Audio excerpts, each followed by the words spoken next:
बरायबाय लोगोफोर नोंथांमोन बयखौबो आंनि नैबे मोनसे गोदान भिडिअआव आङो दिनै नोंथांमोननि थाखाय मोनसे गोदान भिडिअ लाबोनो नागिरबाय लोगोफोर दिनैनि बे भिडिअआनो जागोन जोंहा मा होनना बुङो मेघालयनि शिलं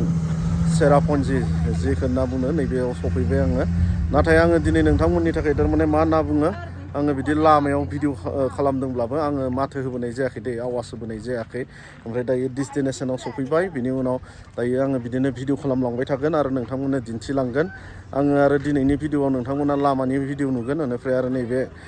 भिडिअ नुगोन आरो आङो बिदि मोजां मोजां जायगाफोरखौ आङो दिनै दिन्थिनाय जानाय नङा आं गाबोननि भिडिअआव नेक्स्ट भिडिअआव नोंथांमोननो दिन्थिगोन आरो ना लोगोफोर दे लोगोफोर नायलांबाय था बिदिब्ला आङो दायो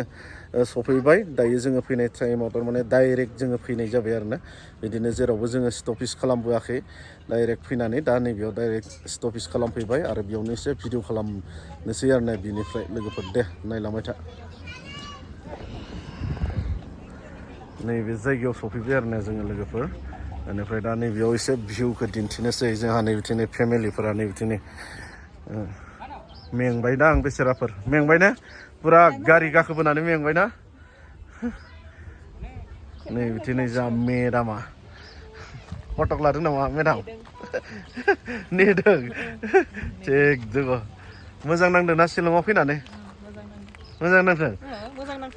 मानो लासै लासै बुंग्रा खिसाबोलाय दे लोगोफोर नायलांबाय था बिदिनो दिन्थिलांबाय थानो नाजागोन नोंथांमोननो जोङो बबेयाव बेरायनाय जायो बेखौ आङो नेक्स्ट भिडिअआव दिन्थिगोन दिनै आङो मात्र नोंथांमोननि थाखाय लाबोगोन दिनैनि भिडिअआव जोंहा बे फैबाय थानाय जि लामानि नुथाय बेखौल'सो आङो दिन्थिनाय जागोन आरो ना लोगोफोर